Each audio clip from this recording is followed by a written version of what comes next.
Pulau Dewata Bali, sebuah jengkal tanah surga yang menawarkan keindahan alam dan budaya. Salah satu budaya Bali yang sering luput dari pandangan mata adalah senjata tradisional Bali. Keris Bali digunakan tidak hanya sebagai pelengkap upacara adat, namun sebuah warisan leluhur yang harus dijaga dan harus dipahami makna dan filosofinya. Misalnya nggak bawa kerisnya kalau supaya... Bersama Cokorda Raka Kertayasa, seorang budayawan Bali yang dihormati sekaligus sebagai anggota keluarga Kerajaan Ubud Bali, kita akan mempelajari tentang filosofi dan makna sebuah keris Bali. Kalau di Bali sebenarnya keris itu kan mempunyai nilai-nilai yang secara historis, secara filosofis juga, secara simbolis juga. Jadi kalau kita lihat dari arti kata keris itu sendiri berasal dari kata kekeran.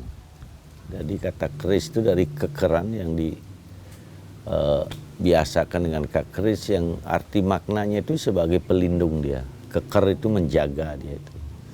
Jadi keris itu artinya perintah atau kebijaksanaan. Jadi keris-keris itu juga fungsi sifatnya berbeda-beda. Karena di dalam bentuknya namanya ada istilah namo, rupa, guna, sakti. Jadi nama kerisnya itu punya nama dia, gunanya untuk apa, rupanya seperti apa. Karena di dalam keris itu ada bentuk-bentuk pamornya, itu juga mempunyai makna, arti tertentu dan fungsi tertentu. Juga panjang pendeknya, ukurannya menurut si pemilik keris juga. Sesudah itu ada looknya, sebab ada keris yang lurus, ada keris yang punya look itu.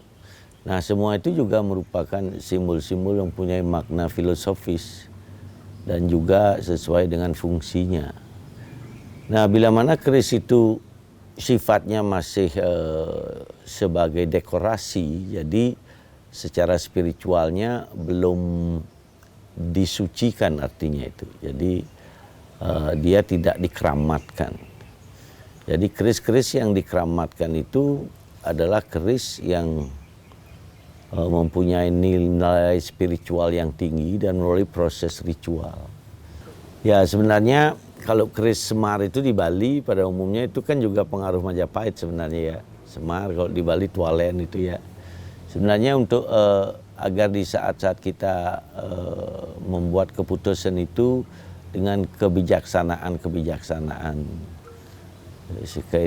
Karena di dalam spiritnya Semar itu kita percaya di sana lingga Sang Hyang Ismail. Jadi beliau seorang yang bijaksana, yang sebagai pelindung juga dari energi-energi yang negatif. Jadi keris yang panjang itu ya sebagai pelindung ya juga memberikan keseimbangan psikologis sebenarnya juga. Jadi setiap karakter orang itu tidak semua kerisnya cocok. Tergantung dari bahan dan ritual kerisnya juga. Karena itu supaya agar menyeimbangkan yang orang yang biasa malu-malu biasanya dipasangkan keris yang bisa meningkatkan agar perasaan malunya berkurang gitu. Yang emosi biar ada keris yang bisa meredam, mengurangi emosi. Jadi itu makna keris yang secara ritual. Juga disesuaikan dengan karakter orangnya, itu fungsinya, tergantung fungsinya. Ada sebagai pelindung dia, juga sebagai pemberi taksu ya, memberi karismatik, juga sebagai penyeimbang di dalam mengambil kebijaksanaan sesuai dengan karakter kita. Jadi kalau pemalu kerisnya mungkin yang mana gitu. Dan itu pun di dalam ukuran keris ini menurut tekniknya ada cara mengukurnya. Pakai ibu jari ada, pakai lontar ada. Sehingga dia punya nama nanti keris itu. Dan pamornya itu juga sangat mempengaruhi. Jadi di samping juga keris-keris yang berpamor, yang tidak berpamor juga ada. Tapi ada keris yang juga ada simbol-simbol dewa-dewanya juga. Yang mana merupakan memohon karakter dewa itu yang berstana di keris itu untuk sesuai dengan tugas seseorang misalnya. Nah begitu kalau zaman dulu pakai perang misalnya sebagainya, itu beda-beda juga kerisnya. Jadi senjata-senjata keris itu juga biasanya dimohonkan ritualnya dengan Sang Hyang Pasupati. Maka itu upacara untuk persembahan senjata-senjata keris itu di Bali pada saat turunnya Sang Hyang Pasupati, namanya tumbak landep, agar melancipkan pikiran, cita, dan budi kita.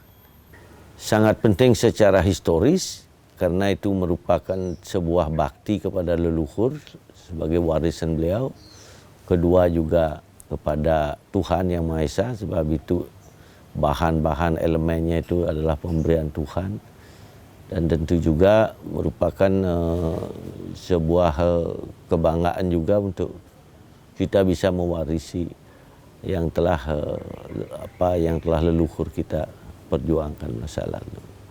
Ya, bagi kita masyarakat Bali, keris itu sangat penting pada tidak hanya dalam hal upacara saja.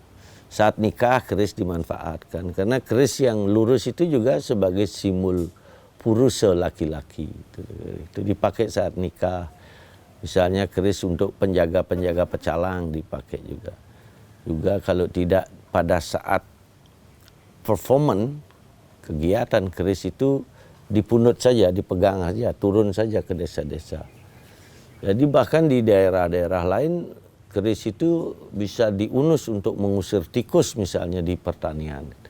Jadi begitu simbol-simbol yang telah kita warisi dengan kekuatan spiritualnya masih bermanfaat di Bali, sehingga hampir setiap orang menyimpan sebuah keris, entah itu sebagai warisannya atau pemberian para dewa di dalam menjalankan tugas-tugas kesehariannya itu.